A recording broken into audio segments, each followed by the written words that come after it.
Le vice-président exécutif et directeur général de la Société financière internationale SFI, groupe de la Banque mondiale, Philippe Leroux, est arrivé lundi à Abidjan pour une visite de 48 heures en vue d'échanger avec les autorités ivoiriennes sur le renforcement de l'investissement privé. Philippe Leroux a affirmé être en Côte d'Ivoire pour faire l'état des lieux de ce qui a été fait par son institution et c'est l'avenir pour les prochaines années, afin de pouvoir stimuler encore plus d'investissements privés dans le pays. Il devrait signer avec le Premier ministre Daniel Kablan-Duncan un mémorandum d'entente pour la mise en œuvre de la deuxième phase du programme de réglementation des affaires en Côte d'Ivoire, un programme qui vise à améliorer l'environnement des affaires pour les petites et moyennes entreprises.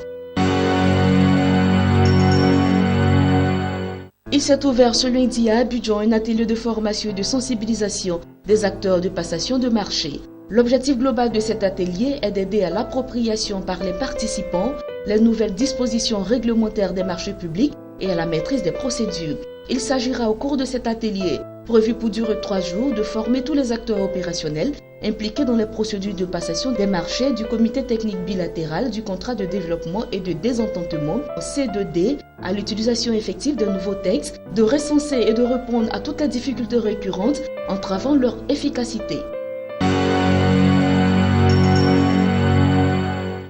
La Côte d'Ivoire a renoncé à l'émission programmée d'un nouvel rebond au profit des emprunts sur le marché régional en raison du renchissement des coûts d'emprunt sur les marchés internationaux dans un contexte de dollar fort, a rapporté l'agence Bloomberg. Le ministre des Finances ivoirien Adama Koné a déclaré qu'il prévoit d'émettre 550 milliards de francs CFA, soit 938 millions de dollars sur le marché régional avant la fin de l'année en cours. En plus du Suncorp de 150 milliards de francs CFA émis plus tôt ce mois, la Côte d'Ivoire avait émis des rebonds en 2014 et en 2015 pour des montants respectifs de 550 millions et d'1 milliard de dollars.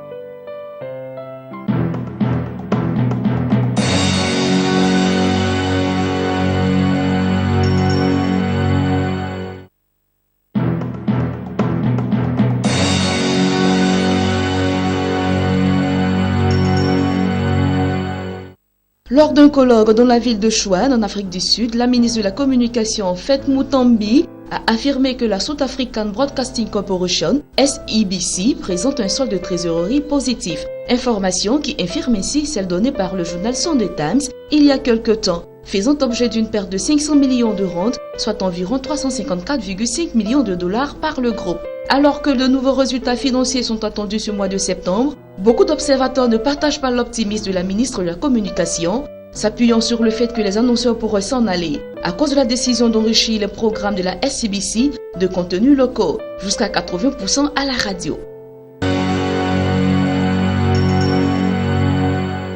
Les inégalités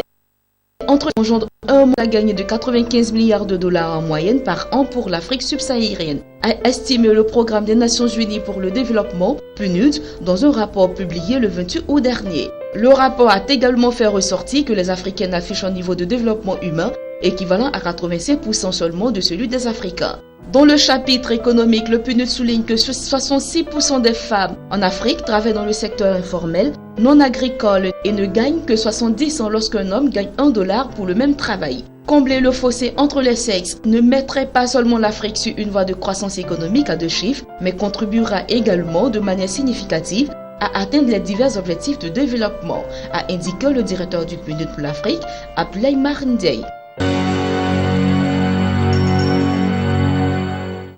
Le Parlement égyptien a adopté le lundi une loi instituant une taxe sur la valeur ajoutée de 13% afin de renflouer les caisses de l'État. Des caisses mises à mal par la dégradation de la situation économique consécutive au soulèvement populaire contre le régime de Hosni Moubarak en 2011. Cette taxe devrait passer à 14% au cours du prochain exercice, selon le texte qui a provoqué les discussions houleuses dans l'hémicycle. Cette loi faisait partie d'un programme de réforme fiscale visant à limiter le déficit budgétaire tout en trouvant de nouvelles recettes fiscales et en réduisant les subventions aux produits énergétiques. La nouvelle taxe sur la valeur ajoutée ne concernera pas cependant les biens et services de base afin de protéger les couches les plus vulnérables de la société contre la hausse des prix.